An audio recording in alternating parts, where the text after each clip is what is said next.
This is the Dollemore Daily, and I'm Jesse Dollemore. Have you ever asked yourself, do they listen to themselves? Do Republicans, especially media figures, are they listening to the words that are coming out of their mouths as they slide out like a turd on South Park? Do they hear themselves? Because Sean Hannity had Vivek Ramaswamy on last night, and it turned into a contentious moment where Vivek Ramaswamy, as a way to set himself apart, has been attacking Nikki Haley. They all have terrible policy prescriptions. They all have no idea what it takes to actually effectively run the country, but they're taking swipes at each other to try to rise above and possibly have Donald Trump pick them to be the VP. And Vivek Ramaswamy specifically has molded his persona to be that just like Donald Trump. He is trying to be a carbon copy, a thinner, darker complected version of Donald Trump. A wildly wealthy man with terrible ideas who wants to back away from previous statements, previous positions to become whatever it is that this radical version of the Republican Party wants him to be. Whatever's going to tickle their funny bone or their cruelty bone, as it were. And Hannity, for some reason, wants to take him to task for that. Wants to tear him down for being the candidate that he would love for Donald Trump to be back into the White House, who he is. And there's two clips here. One is Hannity attacking Vivek Ramaswamy for denying things that he said or saying, I didn't say that, but then having the quote right in front of him. This happens in interview after interview after interview.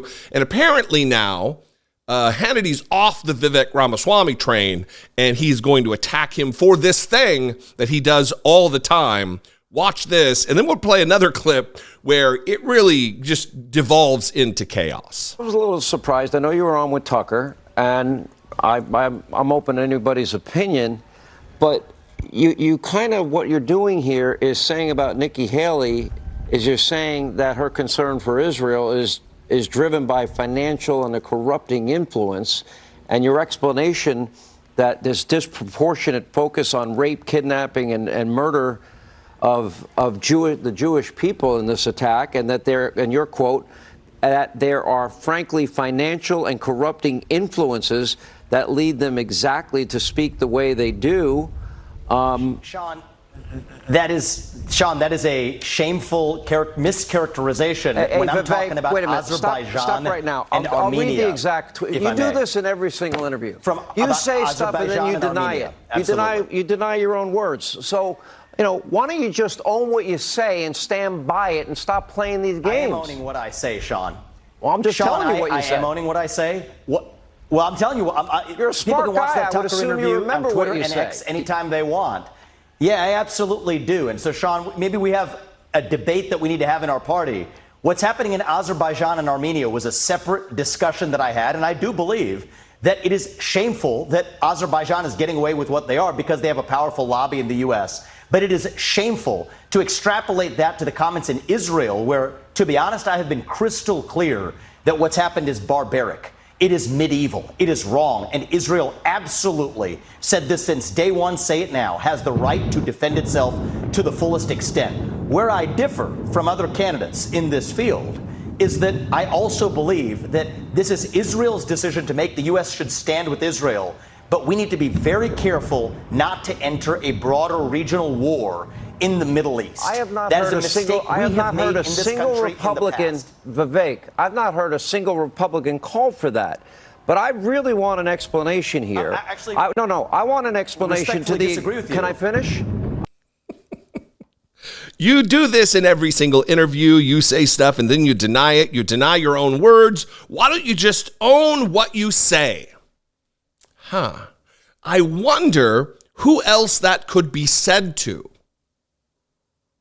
I mean, when they're not kissing his ass, when they're not worshiping at the throne of the demigod dear leader Donald Trump, who else could they say that to? A guy who has had countless different positions on countless different issues, who denies things he said that he just said the day or hours before. That's Donald Trump.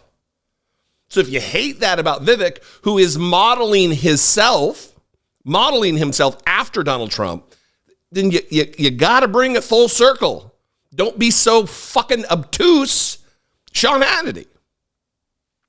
So here's this other clip, little shorter, but it's more of the same. But then Sean Hannity, and this brings us to where I started, does he hear the words that are coming out of his mouth? Because he attacks Vivek Ramaswamy as not being qualified to be president of the United States, not ready yet, because he's never held public office. And again, who also could that be applied to? These people have no self-reflection whatsoever, no dignity, no shame in how they act. Watch this remarkable moment.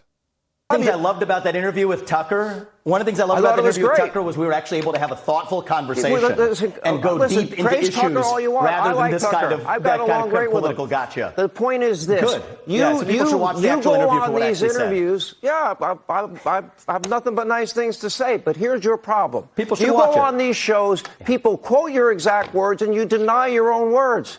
And I'm saying if you're going to be a presidential candidate and you're going to spend, I'm going to give you your exact words, either own it Sean, you have been sitting here for years talking about the fake news media. But you played this all the time. I'm enjoying this. You have been laughing about the fake news media how many times for the last several years, and now you're buying the mainstream media narrative when you know how corrupt it is. I am following you. I am quoting your exact words. Are a problem. Did I not quote your exact words? About Azerbaijan and Armenia. Did I or did I not quote your exact words? Did I quote your exact words? And Armenia, absolutely.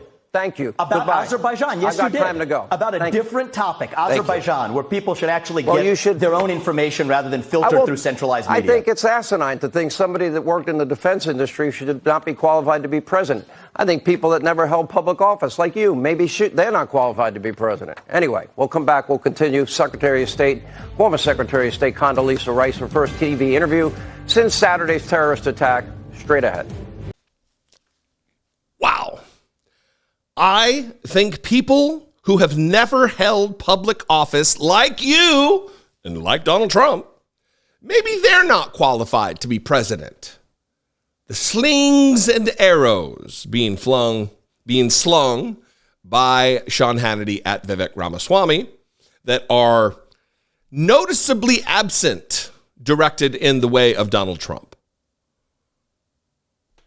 It's because they don't have any integrity. They don't have any core ideology that they cling to.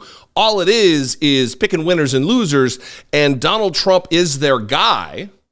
He was terrible at the job of president. I mean, we could take everything out and just look at how he handled the pandemic and know that he is a dangerous individual to have in power, and that maybe, just maybe, serving in a position of authority in government, an elected official, would have been good for him.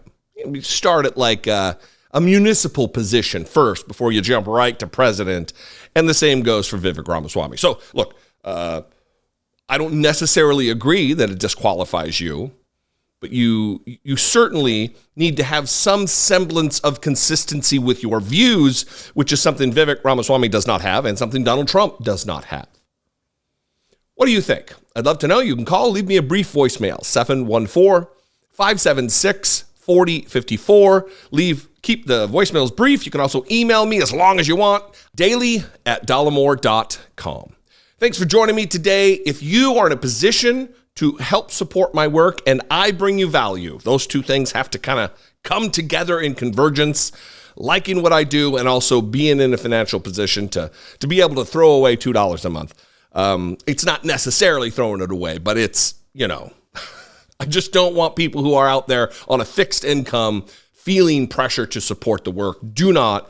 You can subscribe, you can share the videos, like, comment, all of that helps. But if you are in a financial position, consider supporting my work. Click the join button below, become a channel member for $2 a month, hit the super thanks button, or you can go over to patreon.com/I doubt it podcast. Follow me on social media. That is absolutely free, but sometimes a terrible, terrible time. I'm at Dollemore on Twitter, Instagram, Threads, TikTok, Facebook, all of them at Dollemore, and I'd love to see you there. I'll see you next time. Until I do, have a great weekend. Be genuine. Take care of one another.